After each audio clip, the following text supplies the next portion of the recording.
નિષ્ણાંત અંબાલાલ પટેલની આગાહી 15 ઓગસ્ટથી રાજ્યમાં મેઘરાજા તાંડવ કરશે। રાજ્યમાં હળવાથી ભારે ઝાપટા પડશે। ઉત્તરથી પશ્ચિમ ગુજરાતના ભાગોમાં વરસાદ પડશે। સામાન્યથી મધ્યમ વરસાદ રહેશે યથાવત। હવે ધીરે ધીરે ઝાપટાનું જોર વધશે। હળવા ભારે ઝાપટા રાજ્યના ભાગોમાં થશે। પૂર્વ ગુજરાત, ઉત્તર ગુજરાત, મધ્ય ગુજરાત, દક્ષિણ ગુજરાતના ભાગોમાં હળવા ભારે વરસાદી ઝાપટા ચાલુ રહેશે હમણાં તારીખ 15 સુધીમાં। 15 ઓગસ્ટથી બંગાળ ઉપસાગરમાં સિસ્ટમ સક્રિય થશે। દક્ષિણ ગુજરાતમાં ભારેથી અતિભારે વરસાદની આગાહી કરાઈ છે। દક્ષિણ ગુજરાતમાં પૂરની સ્થિતિ સર્જાઈ શકે છે। નર્મદા નદીમાં પાણીની આવકમાં વધારો થશે। નીચાણવાળા વિસ્તારોને સાવચેત રહેવા સૂચના અપાઈ છે। દક્ષિણ ગુજરાતની નદીઓમાં થશે પાણીની આવક।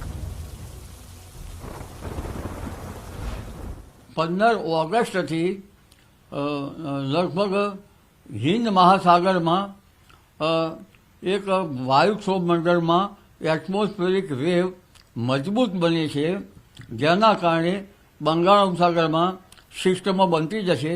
દક્ષિણ ગુજરાતના કેટલાક ભાગમાં ભારેથી અતિભારે વરસાદ થતાં ફ્લડિંગ કન્ડિશન આવી શકે છે। તારીખ 24 સુધીમાં નર્મદા બંધમાં પાણીની આવક ઘણી થશે, જેના કારણે નર્મદા બંધ છલકાઈ જવાની શક્યતા રહેશે।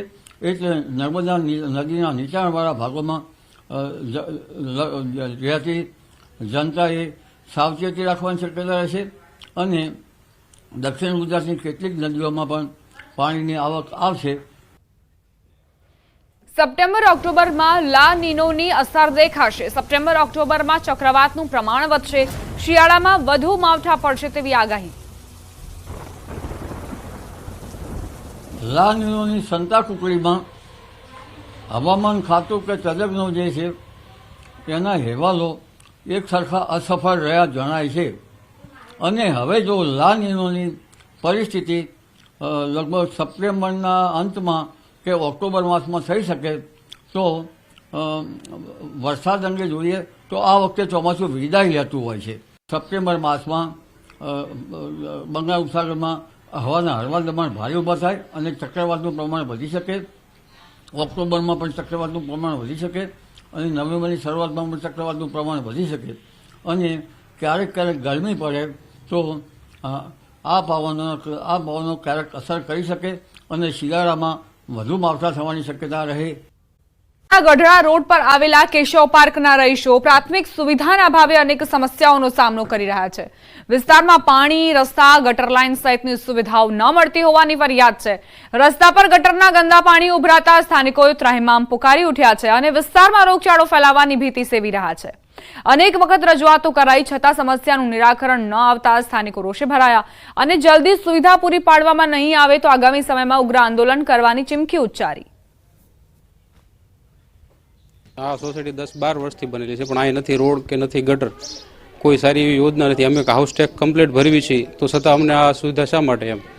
અને બીજું કે આ ચોમાસાની તકલીફ એટલી છે કે એની વાત જવા દો કે કાંઈ મોટા મોટા ઢીસણ હમણાં ખાડા છે અને એવો મોટી મોટી માંદગીઓને આવે છે ને આ રીતે કોઈ નગરપાલિકા કે કોઈ કલેક્ટર કચેરીએ રજૂઆત કરી, નગરપાલિકામાં રજૂઆત કરી છતાં કોઈ પણ અહીંયા તંત્ર કોઈ આવતું નથી। રોગચાળો આવે છે, છોકરાઓને મચ્છર કરડે છે, તાવ આવે છે, બધાને આઈનપા ગંદકી વેડો છે, કોઈ સામું નથી જોતા કેશવ પાર્કમાં। આ હાલાકી તો શું, જો નિશાળિયા લોકોને અહીંથી હલાણ છે બધું બરાબર છે, છોકરાઓ જો હાલી એકતા નથી પછી બધાને તેડી તેડીને મૂકવા ઓલા પાર કરવા જવા પડે છે। અને એ ગટરના ભૂંગળા તૂટી ગયા છે, વાહનની અવર જવર બહુ છે અને કોઈ રિપેર કરવા આવતું નથી। ભૂંગળા હજી એમના તૂટેલા છે।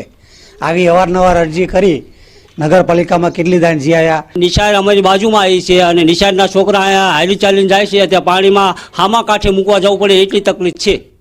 વરસાદથી મોટા ભાગના સ્થળોએ રસ્તાઓ ધોવાઈ ગયા છે તો ક્યાંક ખાડાઓ પડી ગયા છે। તેવામાં સમગ્ર રાજ્યમાં ખરાબ રસ્તાની સમસ્યાની બૂમો પડી રહી છે।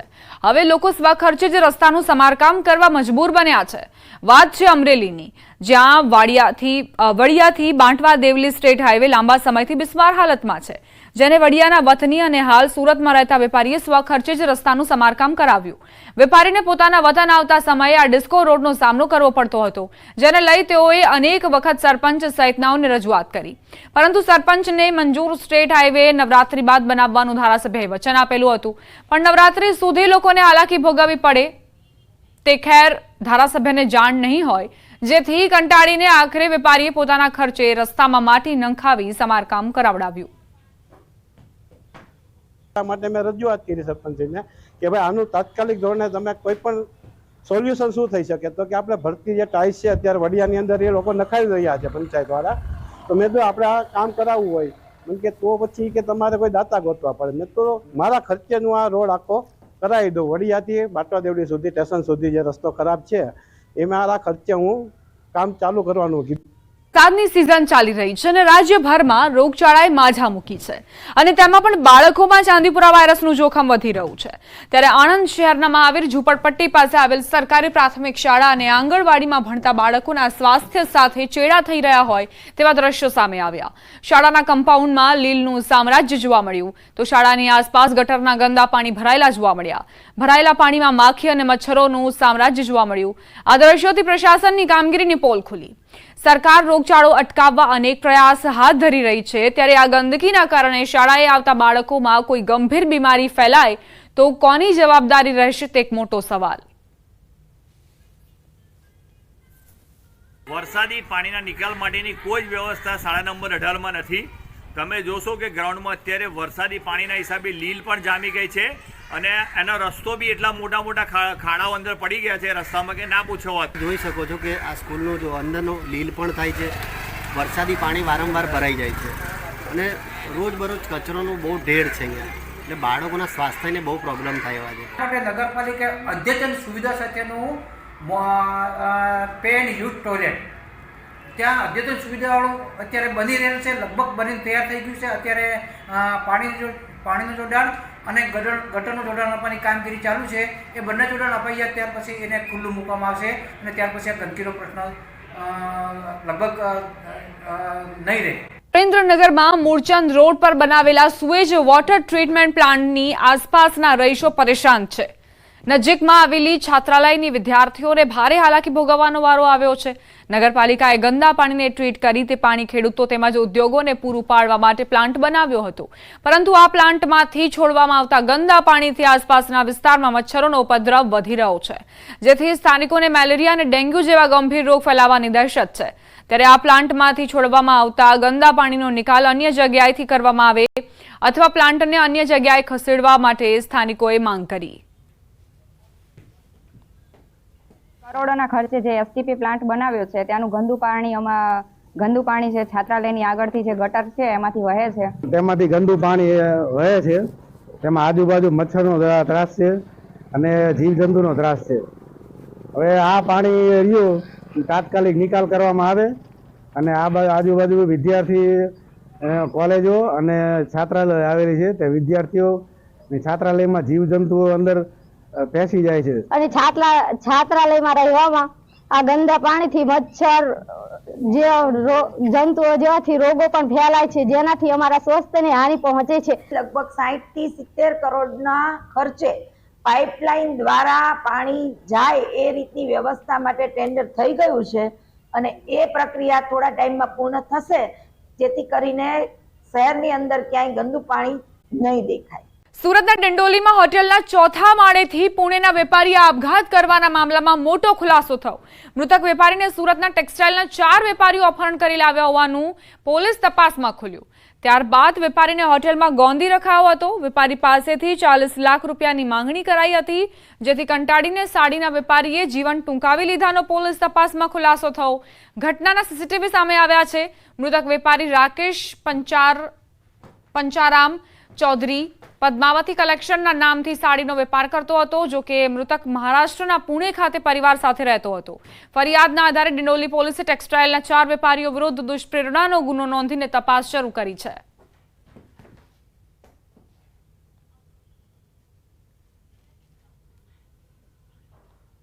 આ બનાવ અનુસંધાને આ બેને આવીને ફરિયાદ નોંધાવી છે અને એમાં જે 4 આરોપીઓ છે સુશીલ જોશી, હરીશ, જયેશ અને ગૌતમ, આ 4 આરોપીઓ વિરુદ્ધ એમણે ફરિયાદ નોંધાવી છે, જેમાં એમણે આપઘાત માટેનું દુષ્પ્રેરણ અને એને સાથે સાથે એમને ગોંધી રાખવા માટે ગેરકાયદેસર રીતનાની કલમો પણ ઉમેરવામાં આવી છે. સુરતની લાજપોર જેલમાં કસ્ટડીમાં યુવકના મોત મામલે મોટી સંખ્યામાં લોકો એકઠા થયા. આજે 5મા દિવસે પણ મૃતકના પરિવારજનો અને સમાજના આગેવાનોએ લાશ સ્વીકારવાનો ઇનકાર કર્યો. બાઇક ચોરીના આરોપસર મૃતક મહેશ વાળાનું લાજપોર જેલમાં ઉલટી થયા બાદ મોત થયું. પોલીસ કર્મીઓના મારથી મોત થયું હોવાનો મૃતકના પરિવારજનોએ આક્ષેપ મૂક્યો. 5 પોલીસ કર્મી વિરુદ્ધ એટ્રોસિટી અને હત્યાનો ગુનો નોંધવાની પરિવારજનોએ માંગ કરી. માંગ નહીં સ્વીકારાય તો સમાજના લોકો અને પરિવારજનો અન્નજળનો ત્યાગ કરી ધરણા કરશે.